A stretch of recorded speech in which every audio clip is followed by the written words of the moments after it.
প্রিয় দেশবাসী, শিশু, কিশোর কিশোরী, তরুণ তরুণী, ছাত্রছাত্রী, নারী পুরুষ, নবীন প্রবীণ, আপনাদের সকলের প্রতি আমার আন্তরিক সালাম ও গভীর শ্রদ্ধা। আসসালামু আলাইকুম। শুরুতেই আমি দেশের সবাইকে শুভেচ্ছা জানাচ্ছি। দীর্ঘ 17 বছর পর একটি উৎসব মুখর, অংশগ্রহণমূলক ও শান্তিপূর্ণ জাতীয় নির্বাচন সফলভাবে সম্পন্ন করার জন্য এই নির্বাচনের মাধ্যমে জনগণ, ভোটার, রাজনৈতিক দল, প্রার্থী, নির্বাচন সংশ্লিষ্ট প্রতিষ্ঠান ও আইনশৃঙ্খলা বাহিনী সম্মিলিতভাবে একটি প্রশংসনীয় নজির সৃষ্টি করেছে। ভবিষ্যতে বাংলাদেশের নির্বাচন কেমন হওয়া উচিত, এই নির্বাচন তার একটি উৎকৃষ্ট উদাহরণ হয়ে থাকবে। প্রিয় দেশবাসী, বিগত 18 মাস আমার উপর অর্পিত দায়িত্ব নিষ্ঠার সাথে পালন শেষে একটি নির্বাচিত সরকারের কাছে দায়িত্ব হস্তান্তরের প্রাক্কালে অন্তর্বর্তী সরকারের প্রধান উপদেষ্টা হিসেবে আজ আমি আপনাদের কাছ থেকে বিদায় নেবার জন্য উপস্থিত হয়েছি। আজ বিদায়ের দিনে 5ই আগস্টের কথা স্মরণ করে আপনাদের কিছু কথা বলব। কি মহা মুক্তির দিন ছিল সেদিনটি, সে কি আনন্দের দিন। বাংলাদেশিরা দেশে বিদেশে যে যেখানে ছিল আনন্দের চোখের পানি ফেলেছিল। দৈত্যের গ্রাস থেকে তরুণ ছাত্রছাত্রীরা দেশকে বের করে এনেছে, দেশ মুক্ত হয়েছে। কিন্তু দেশ সম্পূর্ণ অচল।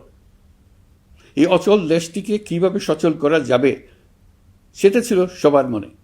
অভ্যুত্থানের ছাত্র নেতারা ঠিক করলো দেশকে সচল করার জন্য একটি সরকার লাগবে। সরকার গঠন ও চালাবার জন্য তারা আমাকে খবর দিল। আমি তখন বিদেশে, আমি দায়িত্ব নিতে রাজি না।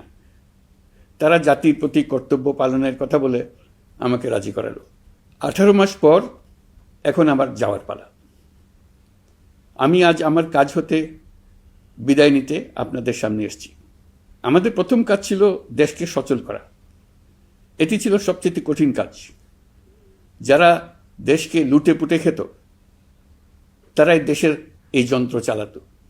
তাদের একান্ত অনুগত লোকজন নিয়ে অভ্যুত্থানের সঙ্গে সঙ্গে সবাই পালিয়ে গেছে। বড় কর্তা পালিয়েছে, মাঝারি কর্তা পালিয়েছে, অন্যরা ভোল পাল্টিয়েছে অথবা আত্মগোপনে চলে গেছে। কেউ নানাজনের সুপারিশ নিয়ে আসছে, তারা অভ্যুত্থানের গোপন সৈনিক ইত্যাদি। সরকারের ভেতর যারা পালিয়ে যাননি তাদের মধ্যে কাকে বিশ্বাস করবেন, কাকে বিশ্বাস করবেন না, এটি মহাসংকট হয়ে দাঁড়ালো। যতই মৃতদেহের অঙ্গ প্রত্যঙ্গবিহীন দেহের সন্ধান আসছিল ততই তারা চিহ্নিত হচ্ছিল। সেই থেকে 18 মাস চলে গেছে। অবশেষে 12ই ফেব্রুয়ারি আসলো।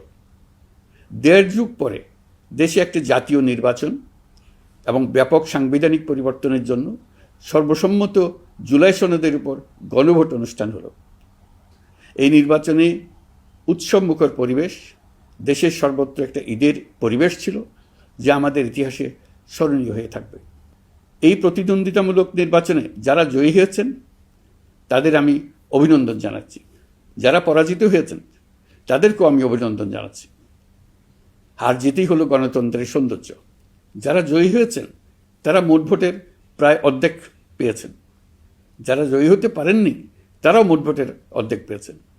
যারা জয়ী হতে পারেননি তারা এই জেনে আশ্বস্ত হবেন যে প্রায় অর্ধেক ভোটার আপনাদের উপর আস্থা রেখেছে। আগামী দিন নতুন সরকার দায়িত্ব গ্রহণ করবে। এর মাধ্যমে আমাদের 18 মাসের দায়িত্বের সমাপ্তি হবে। 24শে জুলাই মাসে বাংলাদেশের মানুষ এক অভূতপূর্ব অভ্যুত্থানের মধ্য দিয়ে তাদের মুক্তি, আকাঙ্ক্ষা ও মর্যাদার দাবি উচ্চারণ করেছিল। সেই সময় দেশ একটি গভীর রাজনৈতিক, অর্থনৈতিক, প্রাতিষ্ঠানিক ও মানবিক সংকটে নিপতিত ছিল। রাষ্ট্রযন্ত্রের উপর মানুষ আস্থা হারিয়ে ফেলেছিল। গণতন্ত্র হয়েছিল ধূলিসাৎ, ভবিষ্যৎ ছিল অনিশ্চিত। ঠিক সেই সংকটময় সময়ে আমাকে আহ্বান জানানো হয়েছিল একটি লক্ষ্য সামনে রেখে বাংলাদেশকে আবার স্বাভাবিক জীবনে ফেরানোর জন্য 3টি দায়িত্ব দেওয়া হয়েছিল: সংস্কার, বিচার এবং নির্বাচন। আমি ও আমার সহকর্মীরা সবাই আমরা সেই অঙ্গীকার রক্ষার চেষ্টা করে গেছি। কোথায় কতটুকু সাফল্য অর্জন করতে পেরেছি, কোথায় ব্যর্থ হয়েছি, সে বিচারের ভার আপনাদের উপর থাকলো। আমাদের প্রচেষ্টায় কোনো ঘাটতি ছিল না। আমরা মানবতা বিরোধী অপরাধ, দুর্নীতি ও অনিয়মের বিচার প্রক্রিয়াকে রাজনীতি ও প্রতিশোধের ঊর্ধ্বে রেখেছি। আমরা ভঙ্গুর প্রতিষ্ঠানগুলোর প্রশাসনিক, বাণিজ্যিক, আর্থিক সংস্কারে হাত দিয়েছি, যাতে ভবিষ্যতে কোনো সরকার জনগণের ইচ্ছার বিরুদ্ধে নিজেকে স্থাপন করতে না পারে। আর সর্বোপরি আমরা একটি উৎসবমুখর, অবাধ, নিরপেক্ষ, শান্তিপূর্ণ, পরিচ্ছন্ন ও বিশ্বাসযোগ্য জাতীয় নির্বাচনের আয়োজন করেছি, যার মাধ্যমে জনগণ আবার তাদের ভোটাধিকার ফিরে পেয়েছে। এই নির্বাচন কেবল একটা ক্ষমতা হস্তান্তরের প্রক্রিয়া নয়, এটি বাংলাদেশের গণতান্ত্রিক ব্যবস্থার নতুন অভিযাত্রার সূচনা, নতুন বাংলাদেশের জন্ম। এই অর্জনের পেছনে যারা ছিলেন, জুলাইয়ে রাস্তায় নেমে আসা প্রতিবাদকারী তরুণ তরুণীরা, সেই সাহসী মানুষগুলো, শহীদ ও আহতরা, তাদের প্রতি আমি গভীর শ্রদ্ধা ও কৃতজ্ঞতা জানাচ্ছি। তাদের অভূতপূর্ব ত্যাগ ছাড়া এই পরিবর্তন সম্ভব হতো না। এই প্রক্রিয়া সফল করতে দেশের আবালবৃদ্ধ বনিতা সকলেই সহযোগিতা করেছেন। প্রাতিষ্ঠানিক দিক থেকে দেশের রাজনৈতিক দলসমূহ, নির্বাচন কমিশন, সকল আইনশৃঙ্খলা বাহিনী, সশস্ত্র বাহিনী, সরকারি কর্মকর্তা কর্মচারী ও প্রশাসনের প্রতিটি স্তরের সদস্যরা আন্তরিক সহযোগিতা করেছেন। আপনাদের প্রতি আমার আন্তরিক কৃতজ্ঞতা রইল। আপনাদের ধৈর্য, পেশাদারিত্ব ও আস্থার উপর ভর করেই এই পথ চলা সম্ভব হয়েছে। প্রিয় দেশবাসী, 24-এর গণ অভ্যুত্থানের সময় দেয়ালে দেয়ালে তরুণরা যে নতুন বাংলাদেশের স্বপ্ন এঁকেছিল, তার কেন্দ্র ছিল প্রাতিষ্ঠানিক সংস্কার। সেই প্রত্যাশা বাস্তবায়নে অন্তর্বর্তী সরকার প্রায় 130টি নতুন আইন ও সংশোধনী প্রণয়ন করেছে এবং প্রায় 600টি নির্বাহী আদেশ জারি করেছে, যার প্রায় 84% ইতিমধ্যে বাস্তবায়িত হয়েছে।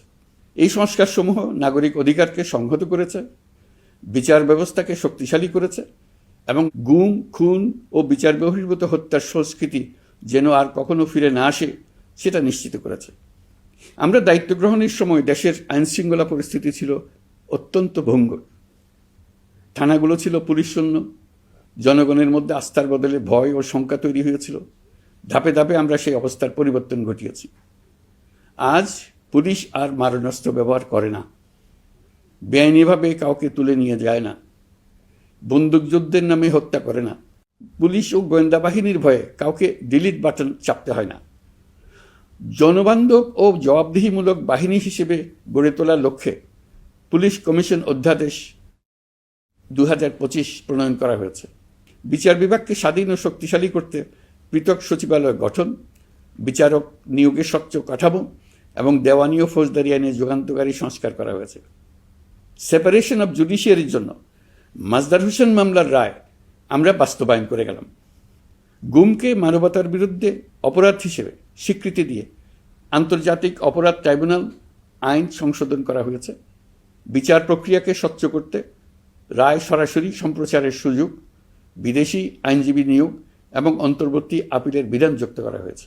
বাংলাদেশ যেন আর কখনো মানবাধিকারহীন রাষ্ট্রে পরিণত না হয়, সেই লক্ষ্যে জাতীয় মানবাধিকার কমিশন অধ্যাদেশ জারি করা হয়েছে এবং কমিশন গঠন করা হয়েছে। প্রিয় দেশবাসী, একটি সমাজ তখনই উন্নত হয় যখন তার নারীরা নিরাপদ, সম্মানিত ও সমান অধিকারপ্রাপ্ত। উন্নয়ন তখনই টেকসই হয় যখন নারীরা সিদ্ধান্ত গ্রহণে, অর্থনীতিতে, শিক্ষায় ও নেতৃত্বে সমানভাবে অংশ নিতে পারেন। যে নতুন বাংলাদেশের স্বপ্ন আমরা দেখছি, নারীদের অগ্রযাত্রা ছাড়া তা গড়ে তোলা সম্ভব নয়। নারী ও শিশু সুরক্ষা, যৌন হয়রানি প্রতিরোধ অধ্যাদেশ, পারিবারিক সহিংসতা প্রতিরোধের অধ্যাদেশ এবং নারী ও শিশু নির্যাতন দমন আইন সংশোধন করা হয়েছে। নতুন এইসব আইনের মাধ্যমে কর্মক্ষেত্রে ও শিক্ষা প্রতিষ্ঠানে নারীদের হয়রানি প্রতিরোধ ও সুরক্ষা আবার নিশ্চিত করার পথ সুগম করা হয়েছে। প্রিয় দেশবাসী, অভ্যুত্থান পরবর্তী এক উত্তাল সময়ে দেশকে ধীরে ধীরে স্বাভাবিক ধারায় ফিরিয়ে আনতে আমাদের সশস্ত্র বাহিনীর সৈন্যরা যে ধৈর্য, পেশাদারিত্ব ও দায়িত্ববোধের পরিচয় দিয়েছেন, তার জন্য দেশবাসীর পক্ষ থেকে আমি তাদের প্রত্যেককে আন্তরিক ধন্যবাদ জানাচ্ছি। একই সঙ্গে বিশেষভাবে উল্লেখ করতে চাই, যখনই কোনো সংকটময় পরিস্থিতির উদ্ভব হয়েছে, তখনই দেশের রাজনৈতিক নেতৃত্ব আমাদের আহ্বানে তাৎক্ষণিকভাবে সাড়া দিয়েছেন এবং সহযোগিতার হাত বাড়িয়ে দিয়েছেন। এই পারস্পরিক দায়িত্ববোধ ও সংযমই দেশকে অস্থিরতার পথ থেকে স্থিতিশীলতার দিকে এগিয়ে নিতে সহায়ক হয়েছে। স্বৈরাচারের 16 বছরে এদেশের রাজনৈতিক নেতাকর্মীরা যে ভয়াবহ নিপীড়ন, মামলা হামলা, গুম ও হত্যার শিকার হয়েছেন, তা আমাদের জাতির জন্য এক গভীর বেদনাদায়ক শিক্ষা। এই অভিজ্ঞতা আমাদের স্মরণ করিয়ে দেয়, যাতে ভবিষ্যতে আর কখনো কোনো জালেম মাথাচাড়া দিয়ে উঠতে না পারে, যেন আর কখনো ফেসিবাদ প্রতিষ্ঠিত না হয়, শত শত আয়নাঘর সৃষ্টি না হয়, বিচার বহির্ভূত হত্যা ফিরে না আসে। সেই জন্য কেবল রাজনৈতিক অঙ্গীকারই যথেষ্ট নয়, প্রয়োজন ন্যায় বিচার নিশ্চিত করার লক্ষ্যে বিচার ব্যবস্থা ও রাষ্ট্রীয় কাঠামোর মৌলিক ও গভীর সংস্কার। এই উপলব্ধি থেকেই অন্তর্বর্তী সরকার তার সংস্কার কর্মসূচিকে সর্বোচ্চ অগ্রাধিকার দিয়েছে। প্রিয় দেশবাসী, ফ্যাসিস্ট সরকারের 16 বছরের নিপীড়ন ও জুলাইয়ের রক্তাক্ত স্মৃতি এখনও আমাদের মাঝে তাজা হয়ে আছে। যারা ভয়াবহ নিপীড়ন ও নির্যাতন চালিয়েছে তাদের বিচার করা এবং যেন আর কেউ এ ধরনের দুঃশাসন কায়েম করতে না পারে সেটা নিশ্চিত করা আমাদের গুরু দায়িত্ব। বিচার একটা চলমান প্রক্রিয়া। একাধিক ট্রাইব্যুনাল বর্তমানে সক্রিয়ভাবে কাজ করছে। ইতিমধ্যে একাধিক মামলার রায় ঘোষণা হয়েছে। আন্তর্জাতিক অপরাধ ট্রাইব্যুনালে ফেসিবাদের সময় দেশে যে গুমের সংস্কৃতি গড়ে উঠেছিল, সেই ভয়াবহ মানবাধিকার লঙ্ঘনের বিচারও শুরু হয়েছে। বেশ কিছু মামলার বিচারিক কার্যক্রম এখন শেষের পথে। আমরা আশা করছি আগামী দিনগুলোতেও বিচারিক প্রক্রিয়া অত্যন্ত নিরপেক্ষ ও স্বচ্ছতার সঙ্গে এগিয়ে যাবে। প্রিয় দেশবাসী, অন্তর্বর্তী সরকারের সবচেয়ে বড় অর্জন জুলাই সনদ, যার ভিত্তিতে গণভোটে বিপুল সংখ্যাগরিষ্ঠতায় তা বাস্তবায়নের সিদ্ধান্ত দিয়েছে দেশের মানুষ। জুলাই সনদের বাস্তবায়ন হলে ফেসিবাদ ফিরে আসার পথগুলো চিরতরে বন্ধ হয়ে যাবে। আশা করব এটা নির্ধারিত সময়ের সীমার মধ্যেই বাস্তবায়ন হবে। অন্তর্বর্তী সরকারের ছোট বড় ভালো মন্দ অনেক কথা ভুলে গেলেও জুলাই সনদের কথা জাতি কখনো ভুলবে না। এই সনদ রচনা এবং গণভোটে পাশ করানোর জন্য আমি সকল রাজনৈতিক দল, সামাজিক সংগঠন, অধিকার রক্ষা প্রতিষ্ঠান যারা অক্লান্ত পরিশ্রম করেছে তাদের সবাইকে আজ অভিনন্দন জানাচ্ছি। এই নির্বাচনে প্রথমবারের মতো প্রবাসীদের ভোট দেওয়ার সুযোগ সৃষ্টি করা হয়েছে। যখন একজন ভোটার গর্ব করে এই নির্বাচন ও গণভোটে ভোট দেওয়ার অভিজ্ঞতা সোশ্যাল মিডিয়ায় বলে, তখন একজন নাগরিক হিসেবে আমি আনন্দ ধরে রাখতে পারি না। আমি আশা করি এই প্রক্রিয়ায় ভবিষ্যতে আরও অনেক বেশি প্রবাসীরা নিশ্চিন্তে অংশগ্রহণ করতে পারবে। প্রিয় দেশবাসী, আমরা দায়িত্ব গ্রহণের সময় অর্থনীতি ছিল বিপর্যস্ত, ব্যাংকিং ব্যবস্থা ভেঙে পড়েছিল, অর্থ পাচার ছিল লাগামহীন। আমরা রাজস্ব ব্যবস্থাপনা, করনীতি, মুদ্রা ব্যবস্থাপনা, আর্থিক খাতে কাঠামোগত সংস্কার এনেছি। তলাবিহীন অর্থনীতি আমাদের জন্য রেখে গিয়েছিল আগের ফেসিবাদী সরকার। কেন্দ্রীয় ব্যাংক বাণিজ্য ব্যাংককে ফতুর করে দিয়ে গেছে, $234 বিলিয়ন পাচার করে নিয়ে গেছে, বিশাল ঋণের বোঝা রেখে গেছে। এইসব আমাদের জানা কথা। আমরা যারা এই অর্থনীতি আবার চালু করার দায়িত্ব পেয়েছিলাম তারা দিশা খুঁজে পাচ্ছিলাম না। এখন যাবার সময় স্বস্তি পাচ্ছি যে আমরা অবস্থার মোকাবেলা করতে পেরেছি এবং নতুন অর্থনীতির বুনিয়াদ রচনা করে রেখে যেতে পারছি। এখন আর পাওনাদাররা আমাদের তাড়া করতে আসবে না। আন্তর্জাতিক লেনদেনে আমরা চোখে অন্ধকার দেখব না। আমাদের রিজার্ভের পরিমাণ এখন $34 বিলিয়ন। আমাদের দেশপ্রেমিক প্রবাসী ভাই বোনদের রেমিটেন্সের টাকায় এই রিজার্ভ ক্রমেই বাড়ছে। নিত্য প্রয়োজনীয় পণ্যের দাম নিয়ন্ত্রণে সরবরাহ বৃদ্ধি করা হয়েছে। টিসিবির কার্যক্রম সম্প্রসারিত হয়েছে। বাজার তদারকি ও মজুতদারির বিরুদ্ধে কঠোর ব্যবস্থা নেওয়া হয়েছে। এর ফলে খাদ্য মূল্যস্ফীতি উল্লেখযোগ্যভাবে কমেছে। শ্রমিক অধিকারকে মানবাধিকারের অংশ হিসেবে বিবেচনা করে আন্তর্জাতিক শ্রম সংস্থার গুরুত্বপূর্ণ কনভেনশনসমূহ অনুসমর্থন করা হয়েছে, যা কর্মক্ষেত্রে শ্রমিকের নিরাপত্তা ও মর্যাদা নিশ্চিত করবে। যুগান্তকারী নতুন শ্রম আইন প্রণয়ন করা হয়েছে। প্রবাসীরা আমাদের অর্থনীতির প্রাণশক্তি। তাদের সুরক্ষা ও কল্যাণে আইন সংশোধন, বিদেশে আইনি সহায়তা, নতুন শ্রমচুক্তি এবং দক্ষতা উন্নয়ন প্রকল্প গ্রহণ করা হয়েছে। বন্দর ব্যবস্থাপনা ও বিনিয়োগ কাঠামোতে আমূল সংস্কারের মাধ্যমে ইউরোপীয় সর্ববৃহৎ বিনিয়োগ সহ একাধিক কৌশলগত প্রকল্প এগিয়েছে।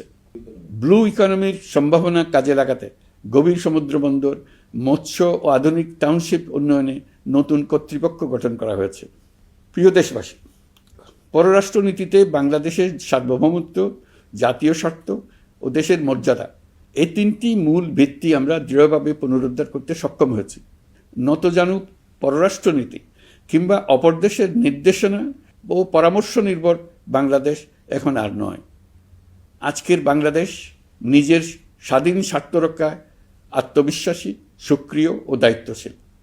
বিশ্বের সকল দেশের সঙ্গে পারস্পরিক সম্মান ও স্বার্থের ভিত্তিতে সম্পর্ক গড়ে তুলতে আমরা প্রতিশ্রুতিবদ্ধ। একই সঙ্গে ভারসাম্য বজায় রেখে ভবিষ্যতের জন্য প্রয়োজনীয় কৌশলগত সিদ্ধান্ত নিতে সক্ষম এমন একটি রাষ্ট্র হিসেবে বাংলাদেশ আজ নিজেকে প্রতিষ্ঠিত করেছে। রোহিঙ্গা সংকট আমাদের জাতীয় নিরাপত্তা, আঞ্চলিক স্থিতিশীলতা ও অর্থনীতির উপর একটা গুরুতর দীর্ঘস্থায়ী চাপ সৃষ্টি করে রেখেছে। দুঃখজনকভাবে দীর্ঘ সময় ধরে এই সংকট নিরসনে কোনো কার্যকর সমন্বিত আন্তর্জাতিক উদ্যোগ দৃশ্যমান ছিল না। দায়িত্ব গ্রহণের পর আমরা আন্তর্জাতিক অঙ্গনে মৃতপ্রায় এই ইস্যুটিকে পুনরায় বিশ্ব মনোযোগের কেন্দ্রে নিয়ে আসতে সক্ষম হয়েছে। এই সংকটের গুরুত্ব অনুধাবন করে জাতিসংঘ আমাদের পাশে দাঁড়িয়েছে। জাতিসংঘের মহাসচিব নিজে বাংলাদেশ সফর করেছেন এবং সমস্যার টেকসই সমাধানে সহায়তার অঙ্গীকার ব্যক্ত করেছেন। আমার অনুরোধে জাতিসংঘে রোহিঙ্গা বিষয়ে বিশেষ সভা অনুষ্ঠিত হয়েছে। প্রিয় দেশবাসী, দীর্ঘ ফেসিবাদী শাসনামলে বাংলাদেশের সশস্ত্র বাহিনীর সক্ষমতা ও আধুনিকীকরণের বিষয়টি পরিকল্পিতভাবে উপেক্ষিত ছিল। আমরা অল্প সময়ের মধ্যেই সেই অবস্থার মৌলিক পরিবর্তনের সূচনা করতে পেরেছি। দায়িত্ব গ্রহণের পর থেকেই বর্তমান সরকার সশস্ত্র বাহিনীর সক্ষমতা বৃদ্ধি, আধুনিকায়ন এবং যে কোনো ধরনের আগ্রাসন কার্যকরভাবে মোকাবেলার জন্য সশস্ত্র বাহিনীকে উপযোগী করে গড়ে তোলাকে অগ্রাধিকার দিয়েছে। সশস্ত্র বাহিনীর প্রতিরক্ষা সক্ষমতা বৃদ্ধি একটি ব্যয়বহুল প্রক্রিয়া হলেও বর্তমান বৈশ্বিক বাস্তবতায় বহির্বিশ্বের সম্ভাব্য হুমকি ও আগ্রাসন মোকাবেলার জন্য এর কোনো বিকল্প নেই। এই বাস্তবতা বিবেচনা নিয়ে অন্তর্বর্তী সরকার তার সীমিত মেয়াদের মধ্যে সেনাবাহিনী, বিমান বাহিনী ও নৌবাহিনীর সক্ষমতা বৃদ্ধিতে যুগান্তকারী পদক্ষেপ গ্রহণ করেছে। আমি দৃঢ়ভাবে বিশ্বাস করি এই উদ্যোগগুলোর ধারাবাহিকতা ভবিষ্যতের নির্বাচিত গণতান্ত্রিক সরকারসমূহ অব্যাহত রাখবে, যাতে বাংলাদেশের জাতীয় নিরাপত্তা, স্বাধীনতা, সার্বভৌমত্ব, আঞ্চলিক অখণ্ডতা দীর্ঘমেয়াদে নিশ্চিত করা যায়। প্রিয় দেশবাসী, বাংলাদেশ এখন কেবল সংকট থেকে উত্তরণের গল্প নয়। বাংলাদেশ আজ অমিত সম্ভাবনার দেশ। আমাদের ছেলে মেয়েরা অসীম সম্ভাবনা নিয়ে জন্মায়। এটি সাহসী, সৃজনশীল, উদ্যমী তরুণদের দেশ। তাদের দরকার উপযুক্ত শিক্ষা, বিশ্বমানের প্রশিক্ষণ এবং এমন একটি রাষ্ট্র ব্যবস্থা যেখানে মেধা ও পরিশ্রম ও সততার মূল্য আছে। সারা বিশ্বে অর্থনৈতিক কর্মকাণ্ড পরিচালনায় প্রতি বছর বিপুল সংখ্যক দক্ষ, কর্মঠ, শৃঙ্খলাবদ্ধ কর্মীর প্রয়োজন তৈরি হচ্ছে, আর বাংলাদেশে আছে কর্মক্ষম বিপুল তরুণ সম্প্রদায়। আমরা যদি এই বৈশ্বিক চাহিদা পূরণে উপযুক্ত পদক্ষেপ গ্রহণ করি, তাহলে জাপান, কোরিয়া, মধ্যপ্রাচ্য, ইউরোপ, উত্তর আমেরিকা সহ সবাই চাইবে বাংলাদেশের তরুণ তরুণীদের শ্রম, মেধা ও সৃজনশীলতা ব্যবহার করতে। আমরা হয়ে উঠতে পারি তাদের জন্য পছন্দের একটা নির্ভরযোগ্য, দক্ষ জনশক্তি সরবরাহকারী দেশ। আমাদের খোলা সমুদ্র কেবল ভৌগোলিক সীমারেখা নয়, এটি বাংলাদেশের জন্য বিশ্ব অর্থনীতির সঙ্গে যুক্ত হওয়ার উন্মুক্ত দরজা। নেপাল, ভুটান ও সেভেন সিস্টার্সকে নিয়ে এই অঞ্চলে অর্থনৈতিক সমৃদ্ধির বিশাল সম্ভাবনা রয়েছে। অর্থনৈতিক অঞ্চল, বাণিজ্যিক চুক্তি ও শুল্কমুক্ত বাজারে প্রবেশের সুযোগের মধ্য দিয়ে এই অঞ্চলে একটি বৈশ্বিক উৎপাদন কেন্দ্র হিসেবে গড়ে ওঠার শক্তিশালী ভিত্তি প্রতিষ্ঠিত হবে। আমাদের বন্দরগুলোর দক্ষতা আন্তর্জাতিক পর্যায়ে নেবার জন্য সেরা আন্তর্জাতিক বন্দর পরিচালনা কোম্পানির সঙ্গে চুক্তির কাজে আমরা অনেক এগিয়ে এসেছি। এর দক্ষতা বাড়াতে না পারলে আমরা অর্থনৈতিক অর্জনে পিছিয়ে যাব। প্রিয় দেশবাসী, সম্প্রতি বাংলাদেশের সঙ্গে যুক্তরাষ্ট্রের একটি গুরুত্বপূর্ণ দ্বিপাক্ষিক বাণিজ্য ও শুল্ক চুক্তি সম্পন্ন হয়েছে। এই চুক্তি কেবল একটি বাণিজ্যিক সুবিধা নয়, এটি বাংলাদেশের অর্থনীতি, কর্মসংস্থান, শিল্পায়ন এবং আন্তর্জাতিক কূটনৈতিক অবস্থানকে দীর্ঘমেয়াদে শক্তিশালী করার জন্য একটি কৌশলগত ভিত্তি হিসেবে কাজ করবে। এই চুক্তির ফলে যুক্তরাষ্ট্রের বাজারে বাংলাদেশের জন্য প্রযোজ্য পারস্পরিক শুল্কভার রেসিপ্রোকাল ট্যারিফ 37% থেকে 19% কমে এসছে। এই চুক্তির একটা বিশেষ দিক হল যুক্তরাষ্ট্রে উৎপাদিত তুলা ও কৃত্রিম তন্তু ব্যবহার করে তৈরি পোশাক পণ্যে শূন্য পারস্পরিক শুল্ক সুবিধা। এটা একটা মস্ত বড় সুবিধা। এর মাধ্যমে যুক্তরাষ্ট্রের বাজারে শুল্ক সুবিধা পাওয়ায় বাংলাদেশি পোশাক আরও কম দামে যুক্তরাষ্ট্রে প্রবেশ করবে। যুক্তরাষ্ট্রের তুলা ব্যবহারের ফলে আমাদের সরবরাহ চেইন আরও বৈচিত্র্যময় ও স্থিতিশীল হবে। এটি বাংলাদেশের পোশাক শিল্পকে উচ্চ মূল্যের ও উন্নত মানের পণ্যের দিকে অগ্রসর হওয়ার সুযোগ করে দেবে। প্রিয় দেশবাসী, বাংলাদেশের অর্থনৈতিক ভবিষ্যৎ টেকসই, বৈচিত্র্যময় ও প্রযুক্তি নির্ভর করার লক্ষ্যে জাপানের সঙ্গে সম্পাদিত অর্থনৈতিক অংশীদারিত্ব চুক্তি একটি ঐতিহাসিক ও কৌশলগত অগ্রগতি। এই অংশীদারিত্বের একটি গুরুত্বপূর্ণ সুফল হল উৎপাদন ও রপ্তানির বহুমুখীকরণ। জাপানের সঙ্গে সহযোগিতার ফলে অটোমোবাইল যন্ত্রাংশ, ইলেকট্রনিক্স, রেলওয়ে সরঞ্জাম, গ্রিন টেকনোলজি এবং উচ্চমূল্যের শিল্পপণ্যে বাংলাদেশ ধাপে ধাপে যুক্ত হতে পারবে। এতে আমাদের ঝুঁকি কমবে এবং বৈশ্বিক বাজারে বাংলাদেশের অবস্থান আরও শক্তিশালী হবে। পৃথিবীর শিল্পোন্নত দেশগুলো আমাদের দেশে বিনিয়োগ করবে শুধু জাপানে শুল্কমুক্ত রপ্তানির সুবিধা গ্রহণ করার জন্য। প্রিয় দেশবাসী, আমরা চীনের সাথে আমাদের উন্নয়ন সহযোগিতা গভীরতর করেছি। গত বছর মার্চে বেজিংয়ে চীনের প্রেসিডেন্ট শি জিনপিংয়ের সাথে বৈঠকে আমরা দুদেশের মধ্যকার কৌশলগত অংশীদারিত্বকে নতুন পর্যায়ে উন্নীত করার প্রত্যয় ব্যক্ত করেছে। ইতিমধ্যে তিস্তা নদীর সামগ্রিক ব্যবস্থাপনা ও পুনর্বাসন প্রকল্পের বিষয়ে উল্লেখযোগ্য অগ্রগতি হয়েছে। নীলফামারীতে 1000 শয্যার একটি আন্তর্জাতিক মানের হাসপাতাল তৈরিতে দুদেশ একমত হয়েছে। এই কাজটি আমরা এগিয়ে নিতে পেরেছি। আমরা এমন একটি বাংলাদেশ গড়ে তুলতে চাই যে বাংলাদেশ শুধু স্বল্প মূল্যের শ্রমনির্ভর অর্থনীতি নয়, বরং দক্ষতা ও প্রযুক্তি ও মূল্য সংযোজন ভিত্তিক অর্থনীতিতে রূপান্তরিত হবে। তবে আমি স্পষ্টভাবে বলতে চাই, এই সম্ভাবনা বাস্তবে রূপ নিতে হলে 3টি বিষয়ের কোনো বিকল্প নেই: শিক্ষা, প্রশিক্ষণ এবং সততা। অতীতে রাষ্ট্রীয় ব্যবস্থাপনায় সীমাহীন দুর্নীতি, অসততা, অনিয়ম ও জালিয়াতিকে উৎসাহিত করা হয়েছিল। সেই সংস্কৃতি আমাদের পেছনে টেনে রেখেছিল, আমাদের বিশ্বাসযোগ্যতা ক্ষুণ্ণ করেছিল। নতুন বাংলাদেশকে সেই পথ থেকে সরে আসতে হবে। আমাদেরকে প্রতিজ্ঞাবদ্ধ হতে হবে নিয়ম মানায়, প্রতিশ্রুতি রক্ষা, মান বজায় রাখা, রাষ্ট্রের প্রতিটি স্তরকে দুর্নীতিমুক্ত করায়, স্বচ্ছতা ও দায়বদ্ধতা নিশ্চিত করা। প্রিয় দেশবাসী, আমরা শূন্য থেকে শুরু করিনি, শুরু করেছি মাইনাস থেকে। ধ্বংসস্তূপ পরিষ্কার করে প্রতিষ্ঠান দাঁড় করিয়ে তারপরে সংস্কারের পথ ধরেছে। আজ অন্তর্বর্তী সরকার বিদায় দিচ্ছে, কিন্তু গণতন্ত্র, জবাবদিহিতা, বাক স্বাধীনতা, অধিকার চর্চার যে ধারা শুরু হয়েছে তা যেন কখনো থেমে না যায়। আমরা রাষ্ট্রীয় দায়িত্ব ছেড়ে গেলেও নতুন বাংলাদেশ গড়ার সার্বিক দায়িত্ব আমার, আপনার, আমাদের সবার। আমাদের সকলের দায়িত্ব দেশকে সত্যিকারের গণতন্ত্র হিসেবে পরিস্ফুটিত করা। জুলাই গণঅভ্যুত্থান আমাদের জন্য এই দরজা খুলে দিয়েছে। আমরা যদি স্বপ্ন, আকাঙ্ক্ষা ও শক্তিকে বাঁচিয়ে রাখতে পারি, তবে বাংলাদেশের অগ্রযাত্রা কেউ থামাতে পারবে না। গণঅভ্যুত্থানে যারা প্রাণ দিয়েছে, শরীরের অঙ্গ হারিয়ে দুঃসহ জীবনযাপন করছে, যাদের লাশ পুড়িয়ে ফেলা হয়েছে, যাদের লাশ এখনো খুঁজে পাওয়া যাচ্ছে না, যারা অল্পের জন্য বেঁচে গেছে, তাদের সকলের আত্মত্যাগকে এই জাতি যেন কোনোদিন ভুলে না যায়। প্রতিটি রাষ্ট্রীয় সিদ্ধান্ত গ্রহণে আমরা যেন তাদের ছবি মনে রেখে সিদ্ধান্ত নিই। আমাদের পরবর্তী প্রজন্মকে ক্ষমতাবানদের কিভাবে নিয়ন্ত্রণে রাখতে হয় সেই শিক্ষাটি যেন দিয়ে যেতে পারে। ক্ষমতাবানদের ক্ষমতা মানুষকে কীরকম মনুষ্যত্বহীন করে তুলতে পারে সেটা জাতির ইতিহাসে ধরে রাখার জন্য আমরা পলাতক প্রধানমন্ত্রীর বাসস্থান গণভবনকে জাতীয় জুলাই স্মৃতি জাদুঘর হিসেবে প্রতিষ্ঠিত করে রেখে যাচ্ছি। এখানে আপনাদের স্মৃতির বাস্তব নমুনা সংরক্ষণ করে রাখা হয়েছে।